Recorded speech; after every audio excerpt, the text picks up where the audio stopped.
پیاری رمجھم برستی دیکھ رہے ہیں یہ جاری رہے گی یا ایک دن کی ہے؟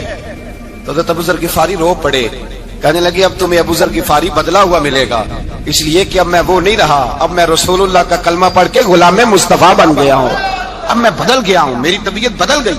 غلاموں کے حق میں حضرت مولا علی شیر خدا غلام کو لے کر کے گئے دکان پر، حضرت مولا علی غلام کو لے کر گئے کپڑے کی دکان پر، 2 جوڑے خریدے، ایک کم قیمت کا ایک زیادہ قیمت کا، ایک کم قیمت کا ایک زیادہ قیمت کا، 2 جوڑے خریدے۔ جب واپس لوٹے تو غلام سے کہنے لگے تو اپنا لے لے۔ غلام کو پتا تھا کہ اس زمانے میں ہوتا کیا تھا، اس نے کم قیمت کا جوڑا اٹھایا۔ حضرت علی فرمانے لگے عجیب آدمی ہے، یہ تو تیرا نہیں، یہ تو میرا ہے۔ اس نے کہا حضور کس طرح سے؟ آپ فرمانے لگے تیرے لیے قیمتی جوڑا اس لیے خریدا ہے کہ تو جوان ہے، اور میں نے اپنے لیے اس لیے چھوٹا خریدا ہے کہ میں تو بوڑھا ہو گیا ہوں، یہ تو عادت نہیں۔ کہنے لگا حضور بوڑھے اور جوان کا مطلب نہیں، آپ علی ہیں، من کنت مولا فہذا علی، علی مولا، علی مولا، آپ چونکہ مولا علی ہے اور آپ امیر المومنین ہیں، لہذا آپ نے تخت پر بیٹھنا ہے، آپ نے سلطنت کو چلانا ہے، آپ پہنیے۔ حضرت علی فرمانے لگے تو میرا غلام بنا ہے نا، تو نے ابھی میرے نبی کا دیدار نہیں نہ کیا، تو بعد میں آیا ہے نا، اگر تو اس دور میں ہوتا تو جان جاتا کہ یہ عمل میرا ہے، پر اس کے پیچھے جو نصیحت کے پھول ہیں وہ مصطفیٰ کے عطا فرمائے ہوئے ہیں۔ تو بھائی یاد رکھیں، نبی کریم سید عالم صلی اللہ تعالی علیہ وآلہ وسلم نے تعین فرمایا مزدور کے حقوق کا، تعین کیا۔ حضرت حکیم بن حزام کہتے ہیں میں حضور کی بارگاہ میں بیٹھا تھا تو نبی پاک صلی اللہ علیہ وسلم سے میں نے کہا یا رسول اللہ آپ کو کون سا آدمی پسند ہے، کون سا محنت کرنے والا پسند ہے؟ تو حضور نے فرمایا جس کے دونوں ہاتھ کام کریں، دونوں پیر چلیں اور اس کی پیشانی پر پسینہ آئے، وہ بندہ مجھے بڑا اچھا لگتا ہے۔ جس کی پسینہ آئے، آج لوگ مزدوری نہیں کرتے، دائیں بائیں دیکھتے ہیں، لوگ اپنے اندر وہ توانائی، وہ غیرت، وہ خودداری پیدا نہیں کرتے۔ بھائی گردن کو جھکا دیتا ہے خیرات کا پتھر، جہاں میں مانگنے والوں کے سر کبھی اونچے نہیں ہوتے۔ اور ایک بار کہنے لگے غیرت ہے بڑی چیز جہاں نے تگ و دو میں پہناتی ہے یہ فقر کو تاج سردارا۔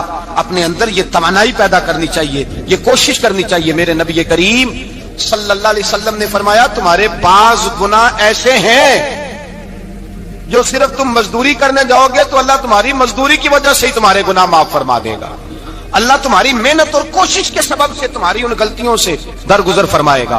حبیب کریم سید عالم صلی اللہ علیہ وسلم نے فرمایا مزدور جب قیامت کے دن آئے گا، بھئی عالم تو آیا، صوفی تو آیا، درویش تو آیا، صحابہ تو آئے، ان کا آنا تو شفاعت کے لیے شمار کیا گیا۔ میرے مصطفیٰ نے فرمایا جب مزدور آئے گا، مزدور کی سب سے بڑی غلطی یہ ہے کہ مزدور اپنے آپ کو نیچ سمجھتا ہے، مزدور کی سب سے بڑی غلطی یہ ہے کہ یہ اپنے آپ کو چھوٹا سمجھتا ہے، اس کی زیادتی یہ ہے کہ یہ اپنی سوچ کو بڑا نہیں کرتا، یہ سمجھتا ہے نہیں کہ بھائی میں تو 2 ہاتھوں کی محنت کی کمائی کھاتا ہوں، یہ آرزو کرم اور میں آپ سے کروں، یہ بھیک اس کو دیجیے جس کا خدا نہ ہو۔ مزدور کی زیادتی یہ ہے کہ یہ اپنے آپ کو چھوٹا جانتا ہے۔ میرے مصطفیٰ نے فرمایا جب مزدور محنت کرنے والا قیامت کے دن آئے گا تو اس کا چہرہ اس طرح چمکے گا جس طرح 14ویں کا چاند چمکا کرتا ہے، اس قدر اس کا چہرہ چمکے گا جب آئے گا وہ صبح قیامت۔ میرے بھائیو مزدور ایک عظیم شخصیت کا نام ہے، محنت کرنا، اپنے دونوں ہاتھوں سے مشقت کرنا، جدوجہد کرنا۔ مجھے کئی سارے لوگ، میں جب ملک کے مختلف گوشوں میں جاتا ہوں تو کئی سارے لوگ کہتے ہیں آپ کے ابا جی کا مزار کدھر ہے، آپ کس مزار کے سجادہ نشین ہیں؟ تو میں ان سے کہتا ہوں میں سجادہ نشین نہیں، میں تو کسان کا بیٹا ہوں، اور میں اس شخص کا بیٹا ہوں جو رات کو 2 بجے اٹھ کے بھی گھر سے نکلتے تھے 2 نفل پڑھ کے، تو ہم پوچھتے تھے کہ اماں جی ابا جی کہاں گئے؟ تو کہتے تھے چند کھیتوں کو پانی لگانا تھا، اور رات کو رخصت ہو گئے۔ فخر کی بات ہے، یہ اعزاز کی بات ہے، یہ اعزاز کی بات ہے۔ ہم نے ساری زندگی ان کے ہاتھ پہ چھالے دیکھے، لیکن بات لفظ زبان پر یہی دیکھی کہ بیٹا عزت والا وہی ہوتا ہے جو اپنے ہاتھوں سے محنت کر کے روزی کھایا کرتا ہے۔ بھائی یاد رکھیں یہ اعزاز کی بات ہے، اعزاز۔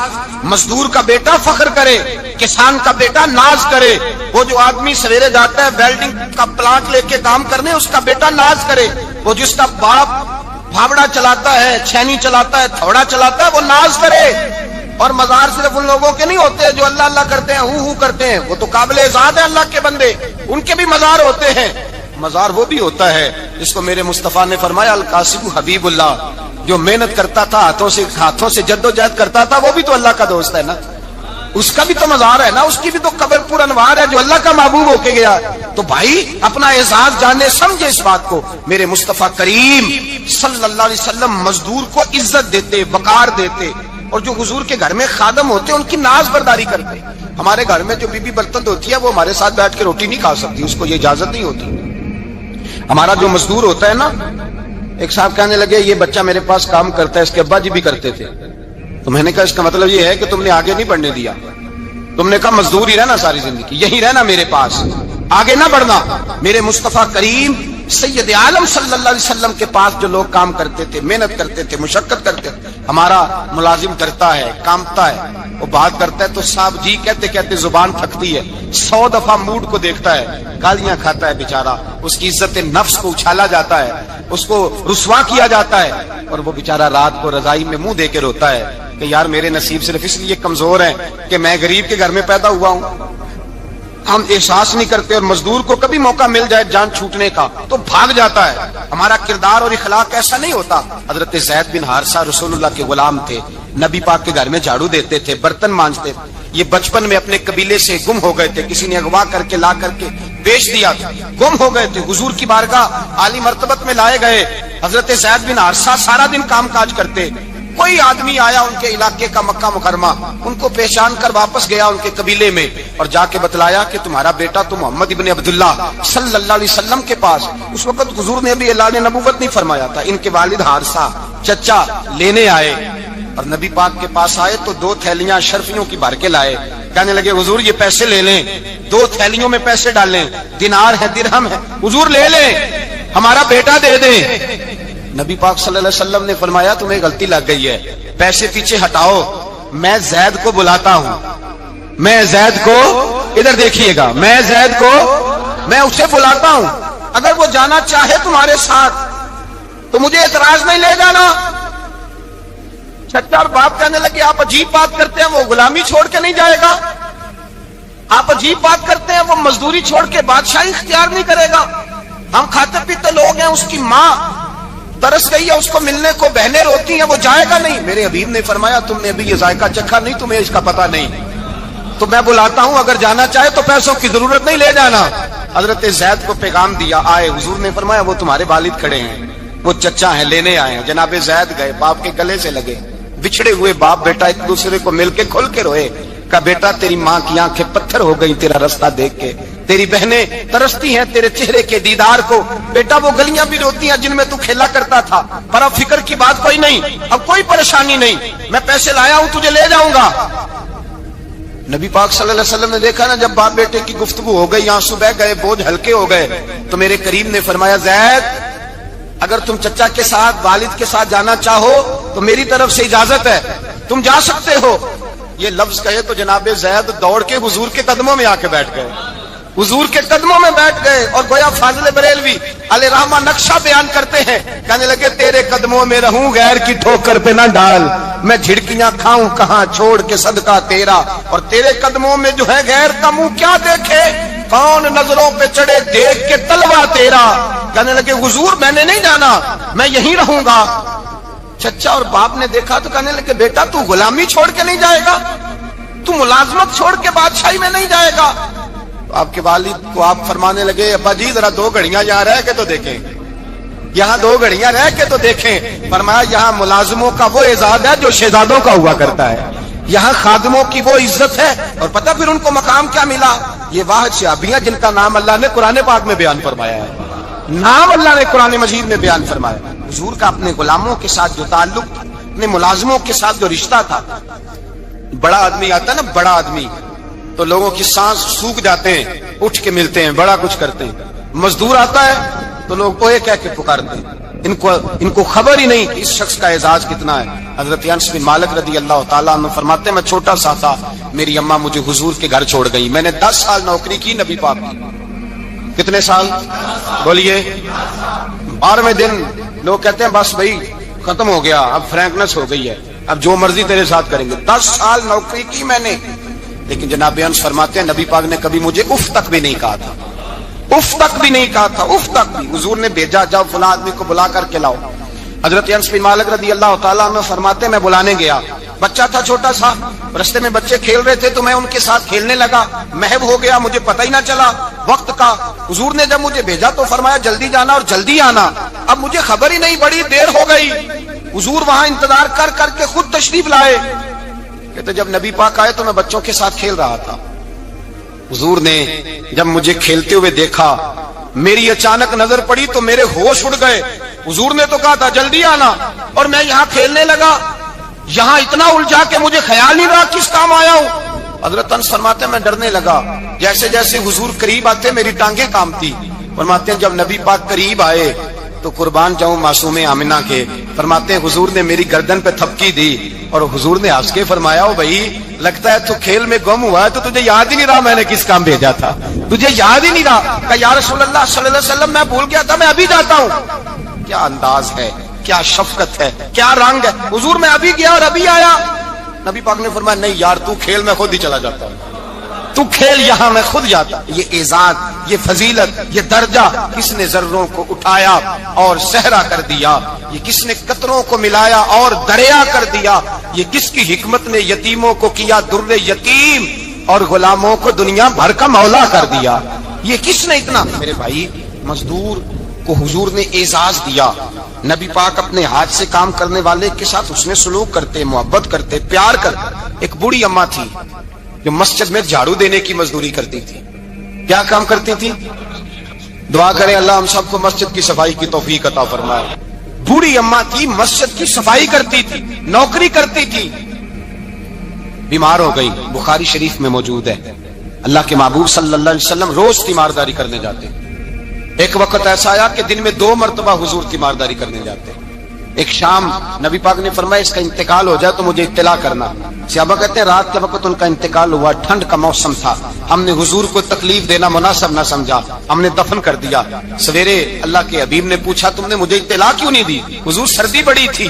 کون جاتا ہے مزدوروں کے جنازوں میں؟ کون جاتا ہے مزدوروں کے جنازے میں؟ یہاں تو اب جنازے بھی سیاسی ہو گئے ہیں، اب تو کوئی بہت بڑا امیر آدمی فوت ہو جائے تو وہاں رش ہوتا ہے، وہاں رش ہوتا ہے، غریبوں کا تو جنازہ بھی کوئی نہیں پڑتا۔ حضرت جناب سیدنا ابو ہریرہ رضی اللہ تعالیٰ عنہ فرماتے ہیں حضور نے فرمایا مجھے اطلاع کیوں نہیں دی؟ تمہیں اس کے اعزاز کا نہیں پتا؟ وہ مزدور تھی، مسجد میں جھاڑو دیتی تھی، تم نے خبر ہی نہیں دی؟ حضور وصال ہو گیا، فرمایا چلو مجھے بتاؤ قبر کہاں ہے؟ حضور سارا کچھ جانتے ہیں لیکن یہ ساری تمہید اس لیے بیان کی کہ ایک مزدور کی شان واضح ہو جائے۔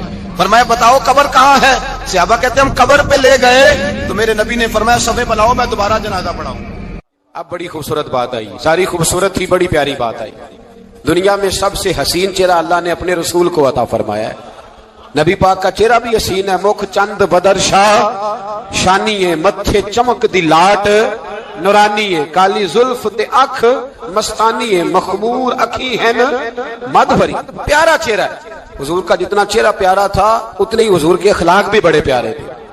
لیکن میرے نبی پاک علیہ السلام جب آئینہ دیکھتے، کیا دیکھتے؟ حضور جب آئینہ دیکھتے، ہمارے نوجوان بھی سارا دن آئینے کے آگے کھڑے رہتے، کبھی بال اس طرح کے بناتے ہیں کبھی اس طرح کے۔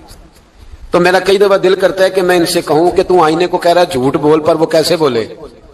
تو کہہ رہا ہے آئینے کو کہ تو کیا سب سے پیارا تو ہی لگ رہا ہے، پر وہ کیسے بولے؟ اس نے تو سچ بتانا ہے۔ ان کو آئینہ جو دکھایا تو برا مان گئے۔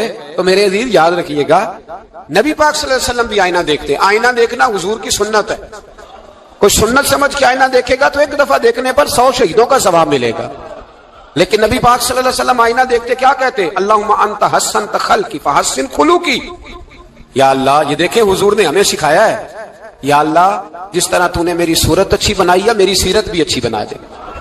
یہ ہمیں سکھانے کے لیے دعا، یا اللہ جس طرح صورت اچھی بنائی ہے، جس طرح تو کہتا ہے نا اس دفعہ اس وقت دیکھ لو کپڑوں پہ کوئی داغ نہیں، تو دعا کیا کر باطن کے بھی اللہ داغ دور فرما دے، یہ والا سارا معاملہ بھی ٹھیک ہو جائے۔ آخر کی طرف آتا ہوں، فرمایا جب کھانا کھانے لگو تو دعا مانگو، اور ایک روایت میں فرمایا یہ دعا پڑھ لو، کھانے میں زہر بھی ہوگا تو تم پہ اثر نہیں کرے گا۔ کھانے پہ ایسے میں بڑی تکلیف سے کہتا ہوں کہ آج بھی ہمیں کہنا پڑتا ہے کہ بہت سارے لوگ ایسے ہیں جو ابھی بھی کھانے سے پہلے بسم اللہ نہیں پڑھتے۔ یار بڑے افسوس کی بات نہیں، بڑے افسوس۔ حضور نے دعا سکھائی، میں یہ دعا پڑھو گے تو زہر بھی ہوگا تو اثر نہیں کرے گا۔ بسم اللہ الذی لا یضر مع اسمہ شیء فی الارض ولا فی السماء یا حی یا قیوم جس کی برکت سے زمین و آسمان میں کوئی چیز بھی نقصان نہیں دیتی. اور اے اللہ اے ہمیشہ زندہ رہنے والے اور قائم رہنے والے، یہ نبی پاک علیہ. اور ایک حدیث میں اور بھی دعا آئی ہے. بسم اللہ شریف تو خیر بخاری میں موجود ہے، مسلم میں موجود ہے. بسم اللہ والا بارکۃ اللہ بھی ایک حدیث میں نبی پاک صلی اللہ علیہ وسلم نے ارشاد فرمایا. اور جب کھانا کھا چکے پھر کہا دعا مانگو، الحمدللہ الذی اطعمنا وسقانا وجعلنا من المسلمین. اللہ تعالیٰ کا شکر ہے جس نے ہمیں کھلایا بھی، پلایا بھی اور مسلمان بھی بنایا. حضرت مرزا مظہر جانا فرماتے ہیں کہ بارش ہوئی تھی تازی دلی میں تازی بارش ہوئی. ایک بابا لکڑی کے جوتے پہنے کھڑا ہوں، اللہ اللہ اللہ، اسی کسی دے کچھ بھی نہیں لگ دے نہ کوئی ساڈا درد. بابا مست ہو کے جا اللہ اللہ کرتا جا رہا. ایک طوائف اپنے کوٹھے سے اتر کے تو سیڑھیوں پہ بیٹھی تھی، ساتھ اس کا یار بھی بیٹھا تھا. بابا اپنی مستی میں جا رہا تو بابا جی کے پیروں سے کچھ مٹی اڑی تو اس عورت کے کپڑوں پہ پڑ گئی. پرواہ نہیں، بزرگ گزر رہے. وہ یار اس کا دوڑا ہوا آیا، اس نے آ کے تھپڑ مارا. کا خیال نہیں سارے اس کے کپڑے آلودہ کر دیے، تو کدھر تیرا دماغ نہیں ٹھیک. بابا نے نظر اٹھائی، کہا بیٹے میں نے دیکھا نہیں، چل اللہ تیرا بھلا کرے، تو نے بدلہ لے لیا. بابا جی چپ کر کے وَإِذَا خَاطَبَهُمُ الْجَاهِلُونَ قَالُوا السَّلَامَ، چپ کر کے گزر گئے. ٹھنڈ کا موسم تھا، بارش تازہ ہوئی تھی، حلوائی دودھ کاڑ رہا تھا. اس نے بٹھایا بابا جی کو پھٹے پہ، پیالہ پکڑا، دوڑ کے آگے بڑھا. بزرگ آ گئے، آئیے بیٹھیے. دودھ کا گرم پیالہ شکر ڈال کے دیا. بابا جی نے دودھ پیا، پھر نظر جھکی، پھر رنگ بدلا. کہنے لگے مالک تو کتنا بے نیاز ہے، کہیں تھپڑ مرواتا ہے کہیں دودھ پلاتا ہے. تیری بے نیازی ہے نا، ادھر تھپڑ مروایا یہاں دودھ پلایا، تو ہی جانتا ہے تیرے رنگ کیا ہے. ابھی بابا وہیں بیٹھا تھا، توڑے آئے پیچھے سے لوگ، شور ہوا. بابے کو دبوچ کے وہاں لے گئے جہاں اس نوجوان نے تھپڑ مارا تھا. کہا تو اللہ کا بندہ ہے، اللہ کے بندے بد دعا تو نہیں دیتے. ہوا کیا؟ کہ تو نے بد دعا دی ہے. کہا نہیں دی، بات بتاؤ. کہنے لگے اس نے تجھے تھپڑ مارا ہے، چھت پہ چڑھا ہے، پیر پھسلا ہے، گردن کے بل گرا ہے، منکا ٹوٹ گیا، مر گیا ہے، تو نے بد دعا دی ہے. بابا جی کہنے لگے یار میں نے تو دوسرا لفظ بھی نہیں کہا، بھلا ہو کہہ کے گزرا ہوں، میں نے نہیں بد دعا دی. کہ تو نے دی ہے تبھی تو مر گیا. کہا نہیں دی.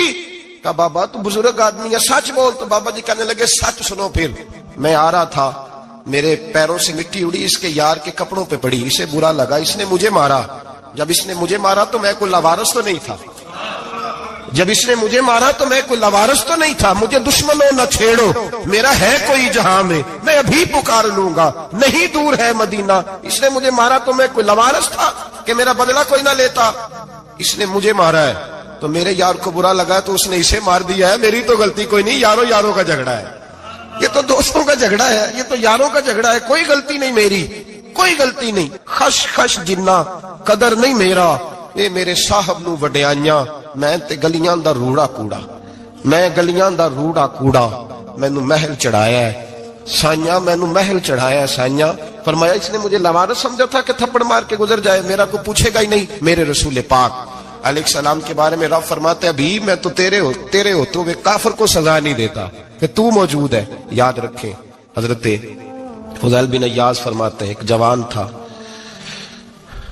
مسجد میں آیا، لوگوں سے کہنے لگا روٹی کھلاؤ. کسی نے توجہ نہ کی. اس نے کہا میں رب بتانے والا ہوں، میری طرف دیکھو تو صحیح. کسی شخص نے خیال ہی نہ کیا. پھر اس نے کہا یار تھوڑا سوچو. نمازیوں سے کہا، اہل علاقہ سے کہا، انہوں نے کہا تیری طرح کے بڑے درویش دیکھیں. مسجد کے محراب میں وہ رب کریم کا بندہ انتقال کر گیا. جب فوت ہو گیا نا، لوگوں کا مزاج ہے بیمار کو دوائی نہیں دیتے، جنازے پہ وقت پہ پہنچ جاتے. جب کوئی گر رہا ہوتا ہے تو سہارا کوئی نہیں دیتا، جب کوئی گر جاتا ہے ٹانگ ٹوٹ جاتی ہے تو تیمارداری کو زمانہ پہنچ جاتا ہے. اور بزرگ وہ نوجوان اللہ کا نیک بندہ مسجد کے محراب میں فوت ہو گیا. حضرت فضیل ابن عیاض کہتے ہیں امام صاحب نے اعلان کیا چندہ دو، کوئی لاوارث فوت ہو گیا، کفن دینا. چندہ کٹھا ہوا، کفن خریدا، جنازہ پڑا. عشاء کے بعد دفن کر کے آئے. فجر کی نماز کے لیے جب امام اور مؤذن مسجد میں آئے تو چیخیں مارنے لگے، تڑپنے لگے. دور دور تک آوازیں پھیل گئی. دنیا دوڑی آئی، کیا ہوا؟ کہنے لگے وہ جو تم نے کفن پہنایا تھا وہ یہاں پڑا ہوا ہے، اور دیکھو کفن پہ تحریر لکھی ہے. تحریر کیا ہے؟ عرش کے مالک نے فرمایا میرے دوست نے روٹی مانگی تم نے دی نہیں، اس نے تمہیں میرے قریب کرنے کے لیے اپنی طرف توجہ کرائی، تم نے کی نہیں. اور میرا یار تمہارے کفن کا محتاج تھا، سنبھال کے رکھو اپنا کفن، میں نے اسے جنت کا لباس عطا فرما دیا، سنبھال کے رکھو، یہ کوئی لاوارثوں کا ٹولہ ہے؟ یاد رکھیں جو وارث والے ہیں، وارث والے ان کا رنگ اور ہے، جو ماننے والے ہیں ان کا مزاج اور ہے، اپنی زندگی لاوارثوں کی طرح نہیں۔ اللہ تعالیٰ اپنے بندوں سے بڑی ہی محبت فرماتا ہے، بغیر طلب کے، بغیر دعا کے رزق، مال، اولاد، صحت، عافیت، دوست، احباب، ماں باپ، یہ سب نعمتیں اللہ بغیر طلب کے بندوں کو عطا فرماتا ہے۔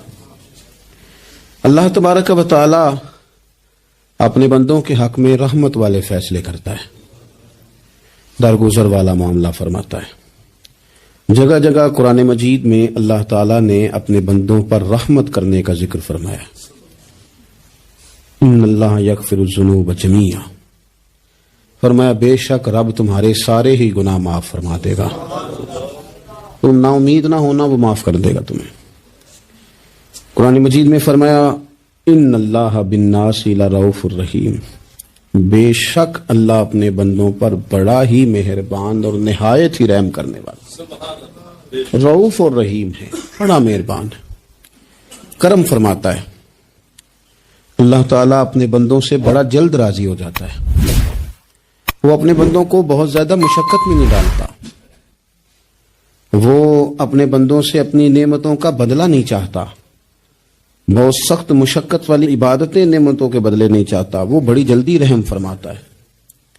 ماں پیار کرتی ہے اپنے بچے سے، لیکن وہ ناراض بھی ہو جاتی ہے بعض چیزوں میں، بعض معاملات اس کا دل بھی دکھاتے ہیں، بعض جگہ وہ رو کے یہ بھی کہتی ہے کہ تو نے میری محبت کا کوئی نتیجہ نہیں مجھے دیا، میری ساری کمائی تو نے ضائع کر دی۔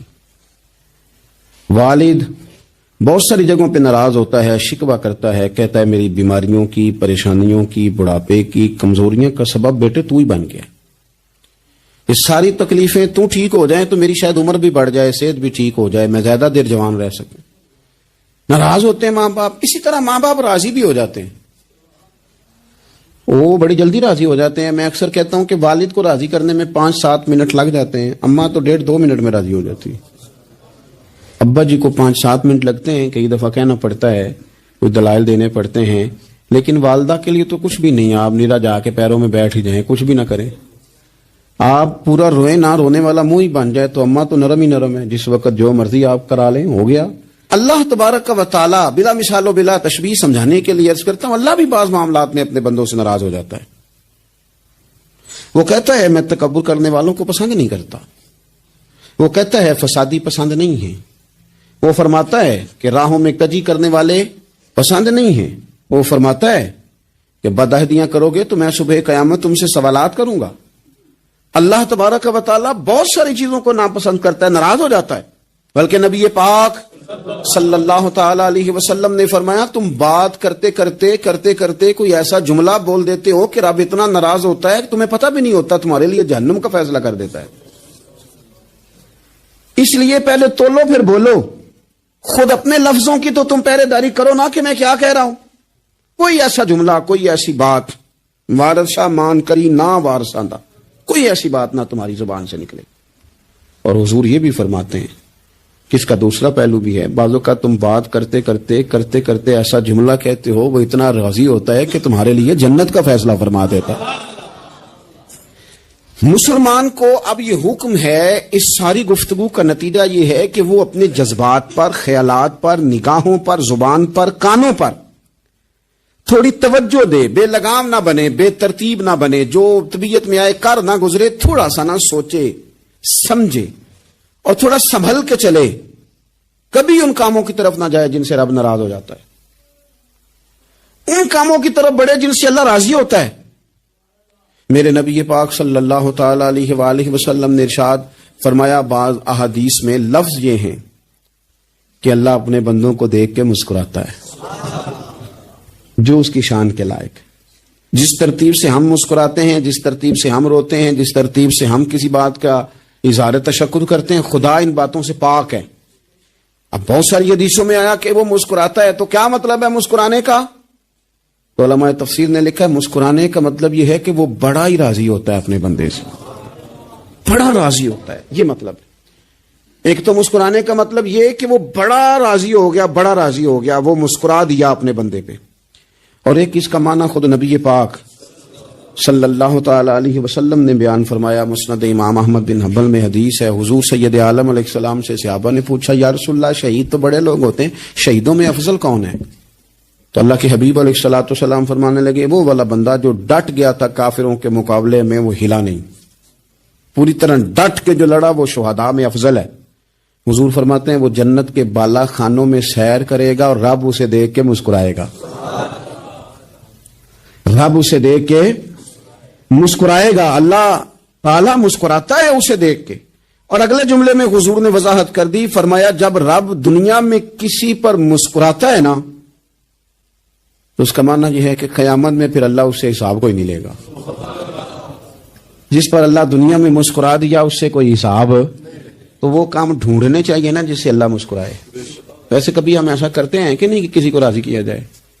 یہ کام ہم کرتے ہیں کہ ہماری کمپنی کا جو سربراہ ہے وہ ہم سے راضی رہے, جس ادارے میں ہم پڑھاتے ہیں اس ادارے کا بڑا ہم سے راضی رہے. یہ کرتے ہیں ہم, اس کے لیے کچھ نہ کچھ ہیلے بہانے ہم کرتے ہیں. برادری, قبیلہ, علاقہ, بستی لوگ کسی طریقے سے ہمارے ساتھ مطمئن رہیں, کرتے ہیں نا یہ سارے کام.